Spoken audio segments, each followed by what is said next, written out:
like we kept saying, we didn't understand it on this show.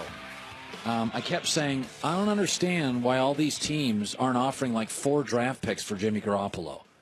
I don't understand it. Like, he's obviously really good, and you don't need to see a ton of him. Again, I said this earlier. I don't think you need to watch a ton of people to know they're good, right? It doesn't matter if it's a comic, an actress. You can see great acting, any performance art, music especially. I don't have any musical background. I can't play an instrument. I don't have any talent in music. None. I mean, and I would love to be able to. I watch people play guitar, and I'm like, I was watching a media guy the other day. He had a song out. Joe Scarborough's on MSNBC, and he's got a song, and he's in a band, and he released a song, and I was listening to it. It was fine. I mean, Joe's got talent; he can sing. But I was like, I just wish I could sing. I'm not jealous of people generally, but if I could play the guitar and sing a little, it's like it would be just a great time waster. You're sitting there on a Friday night and you could just grab a guitar and play. And but my point being is I don't have any musical talent, but yet I used to always say whenever I watch The Voice or American Idol, I can go within 10 seconds. You're like, oh yeah, boom, boom. I don't have to be a comedian to be able to tell who a good comedian is. I never understood why teams didn't go after Jimmy Garoppolo. What didn't you see? He was athletic. He threw a quick release. He was accurate. I mean, obviously, he picked up New England's system. Every time you watched him, he ran it just like Tom, but more athletic. And then, like Arizona, Bruce Arians literally came on our air and say, yeah, we didn't even look at him. And I'm like, how the hell did you not look at him? You had Carson Palmer's like 80. I don't understand, Arizona. How do you not have discussions on Jimmy Garoppolo? I'm like, I don't get it. You're in the NFC. Belichick would trade him. And I got nothing against the guys that run Arizona, but I don't get it. And so when I put up quarterbacks yesterday, I do this elite list. And I said, in every decade of my life, there's only been about 6 to 8 elite quarterbacks. And right now, I think Derek Carr is really, really close. But it's Brady, Wentz, Breeze, Ben, Rodgers, Luck, and Russell Wilson. And the one I always get push on is Andrew Luck. Like, what don't you get? Is this too complicated? Not to be condescending, but he came into the league with the loopiest owner, an incompetent GM who's been fired, an average coach, and no Pro Bowlers, and went 11-5, 11-5, 11-5. What the hell do you have to see? Like, there's an old saying, guys who don't get it, they don't get it. Like, if you don't get Andrew Luck's talent, like, you just don't get it. I talk to general managers on the phone. They're all like, oh, God, if he was available on the market, it'd be like Aaron Rodgers would be number 1. Carson Wentz now would probably be number 2. If you put every quarterback on the market, every single quarterback you put on the market right now, and you consider everything, age, Brady wouldn't go number 1 because he's 40. And you had a GM that just got a job. So he's looking to get a guy he can build around, right? The number 1 pick would be Aaron Rodgers. The number 2 pick would now be Carson Wentz when I talk to GMs. The number 3 pick is still Andrew Luck. Dude, the GM was so bad he got whacked. The coach is getting fired. They got no players. They just did his last year develop kind of a marginal running game. Like, what do you got to see with Andrew Luck? Like, what don't you get? On the open market right now, it would go Rodgers, Wentz, Luck. That's it. Now, again, this is a new now, obviously, I could say Breeze, and for like a year and a half to 2 years, but Breeze is going to be 40, and I wouldn't want to build my future around a 40-year-old guy because it means if I inherit, let's say I go out and I pay Breeze, I have to draft a quarterback this year. I want to get a guy that I can say 10 years, I don't have to worry about quarterback. It would go Rodgers, Wentz, and Luck. That's what it would do. It really would. I like Russell Wilson, but a lot of people are like, listen, he's 5'11 and a half. You've got to build kind of a quirky offense for it to work with Russell Wilson. Now, he makes it work, but it is kind of a different offense. But I always said it was Rodgers and Luck second. I think Carson Wentz, when I talk to NFL people, they now say, you know what, Wentz is Luck without the shoulder concern. And he may have been injured, but that kid is a complete ridiculous. He's like Andrew Luck, who is really athletic, but more athletic. So whenever I get pushback, I'm like, you just don't get football. Like every NFL guy I talk to, everyone. When I talk about the quarterbacks coming into the draft, that's why they like Darnold at USC. They're all like, yeah, he kind of looks like Andrew Luck. That's literally what's helping Sam Darnold. They don't care about the interceptions. They're like, Deshaun Watson threw a ton of college interceptions. We don't care. NFL scouts don't care about interceptions. Size, arm strength, nimble, smart, character. That's what they care about. Nobody cares about college interceptions. Deshaun Watson threw a ton. He's great. Andrew Luck, Eli, Ben, Breeze, Manning, Favre, Namath, Bradshaw, Aikman, they all throw picks. Only 2 quarterbacks in the history of the foot league that are great that don't throw picks in the history of football. Brady, Montana threw picks. Brady and Aaron Rodgers. Like, that's it. Like, that, everybody else throws picks.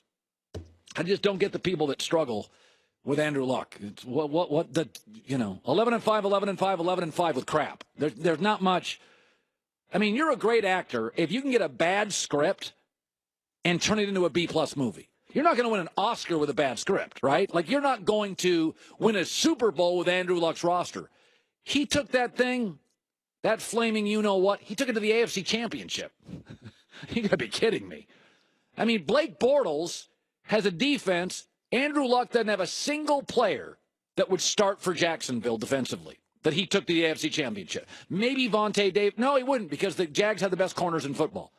Andrew Luck took a team that not a single player would start in the defensive side with his Jacksonville team. Took them to the AFC Championship. Got their ears boxed, but, it was Brady, it was Belichick in Foxborough. You've heard me talk of the amazing shave I get from the Dollar Shave Club. Been a member for all these years, and I'm never given my membership back. Now, Dr. Carver's Shave Butter. What they want you to do is join the club. And if you've never joined the club, they're offering you an opportunity right now they're not going to offer again. They will give you their best razor, and they'll also give you travel-size versions of their shave butter and their body cleanser. And to get you in the door, they're going to give it to you for $5. After that, replacement cartridges, they'll ship them to you a few bucks a month. That's it. It's called the Dollar Shave Club Starter Set. $5 get you the travel size cleanser and shave butter and the razor, their very best razor. After that, a few bucks a month. All you do is go to dollarshaveclub.com/COLIN, dollarshaveclub/Colin. No more annoying trips to the store, cruising up and down the aisles, looking for the razor. dollarshaveclub.com/Colin. Christine with the news. No.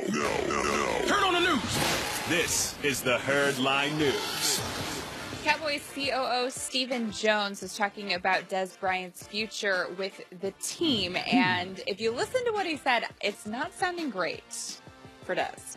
It's certainly visible to anyone who watches our games, watches our sideline, is Dez is certainly a fiery guy. Right.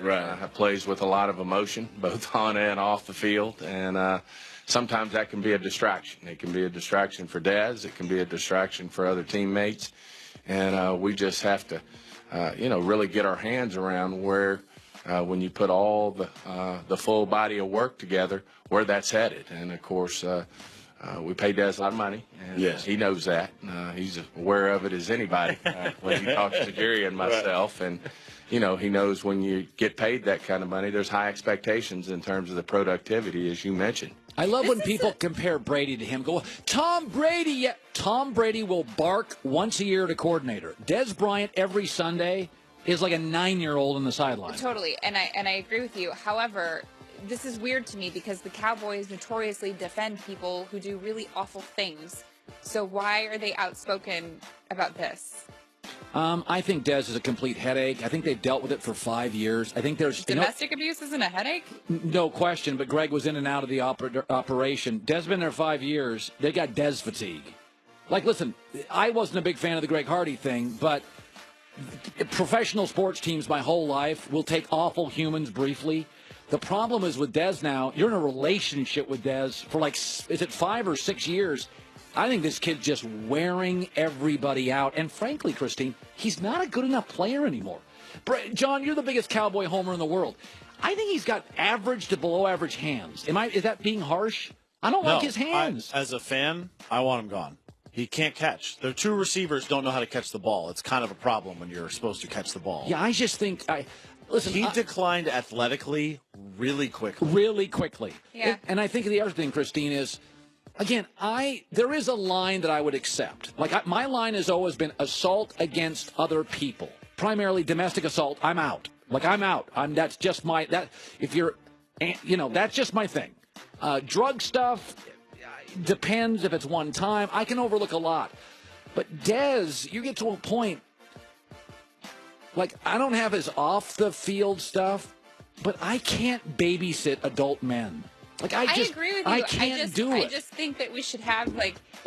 I don't like this excuse of if you're a great player, we'll keep you no matter what you do. Because the truth is, if Dez was a really good player still, they would wouldn't keep be him. Complaining Oh, there's about no this. question. So, listen, that point you just made is totally true. Right. If Dez was still great, yeah, he would be. They wouldn't even argue about this stuff. But right. like to John's point, he got bad fast. He got mediocre. Like in the last year. You can't call Dez out for being a headache when you've previously dealt with bigger headaches and you supported him. Well, that's just hypocritical. It's funny because there's a theory in coaching that you can be a hard ass and lighten up.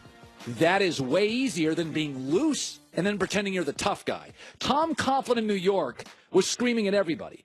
And then they're like, the owner said, you got to loosen up a little. So Tom went from mean coach to a little softer. That worked. Mm-hmm. Wade Phillips, nicest guy in the world, to cream puff. He tried to get tough, and players don't buy it. The problem with the Cowboys is their culture is loose. And now they're like, we cannot take that. It is hard. Because a parent, Christine, I can go hard to softer with the kids.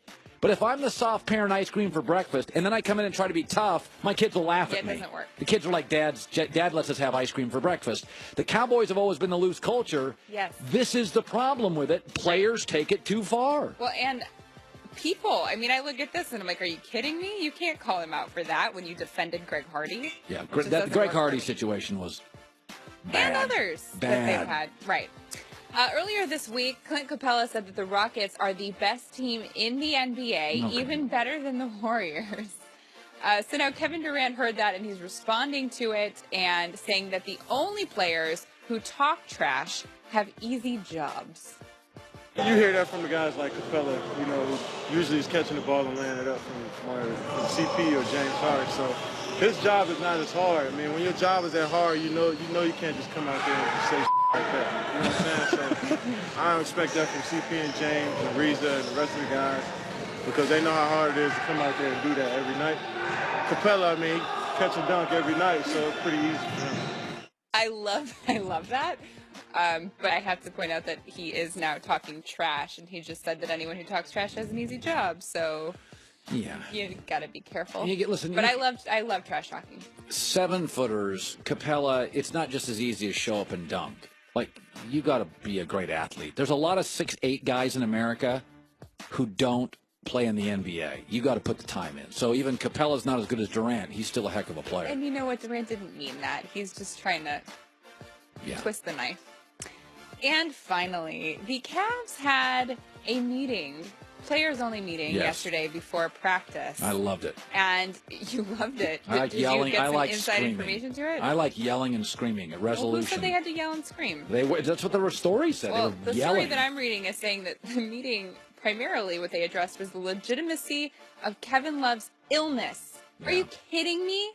They all sat in a room and looked at Kevin Love and said, we're not sure if you're actually sick. They called him out. You know what I would do if I was Kevin Love? What? I would say, yeah, I've got the plague. Sorry, and then cough all over them. Now, that seems immature. Well, that's ridiculous. What if you came into work and you said you were sick, and then we had a meeting, and we brought in all the staff, and we all confronted you and said, we don't actually think you're sick. Well, then I would say... That's like first grade stuff.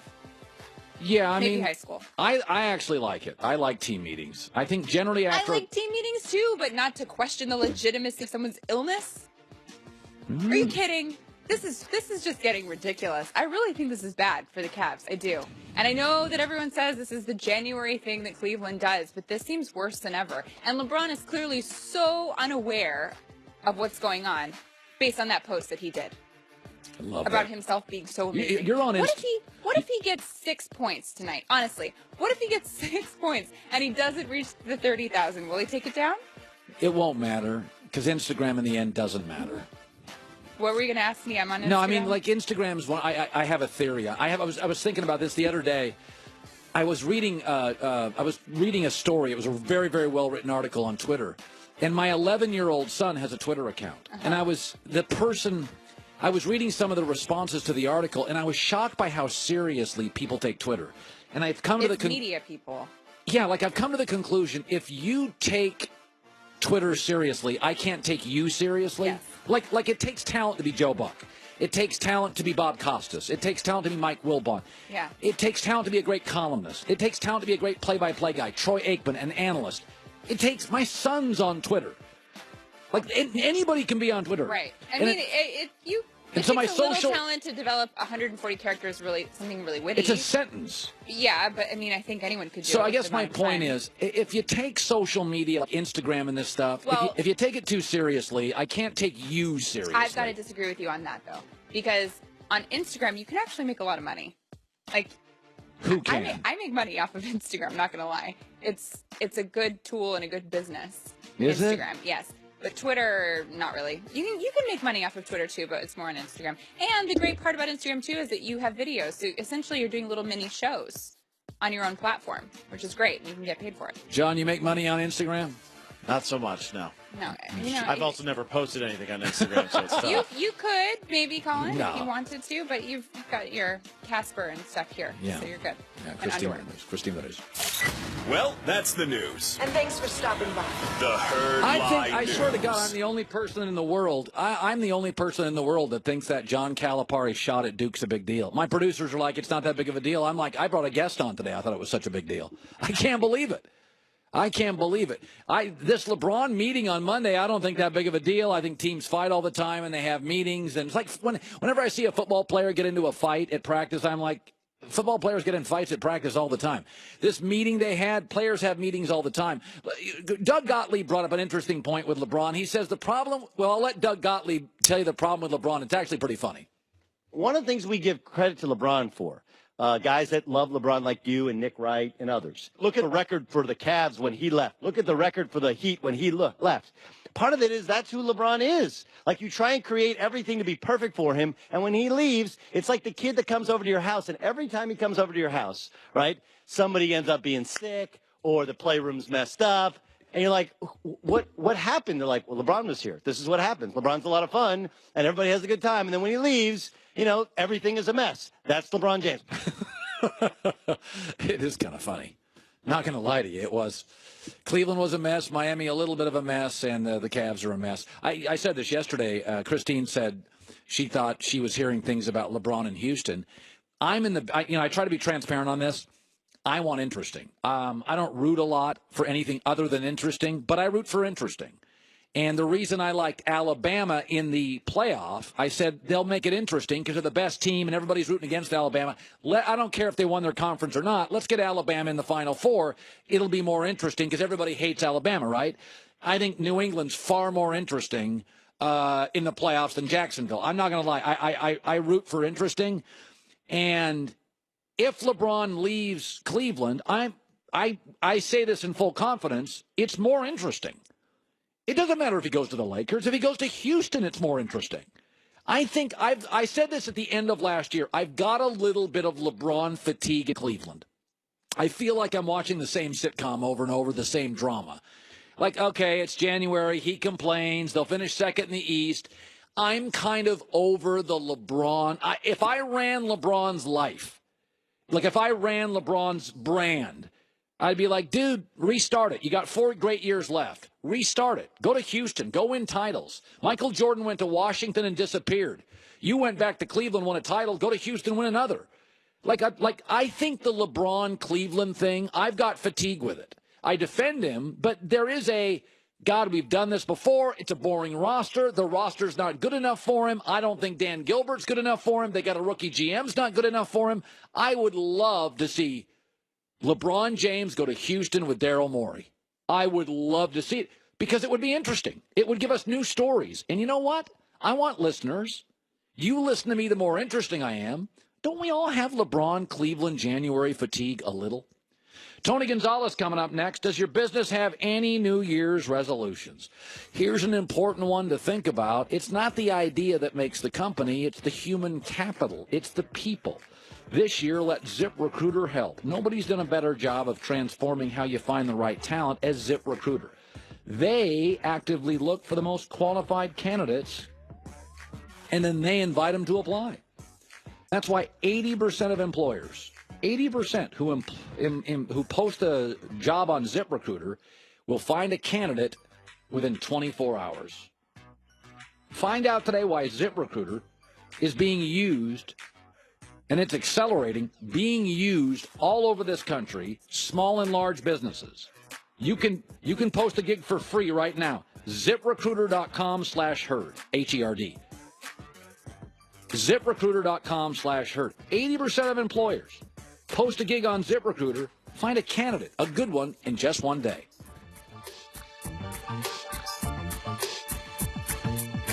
Why create something this extravagant?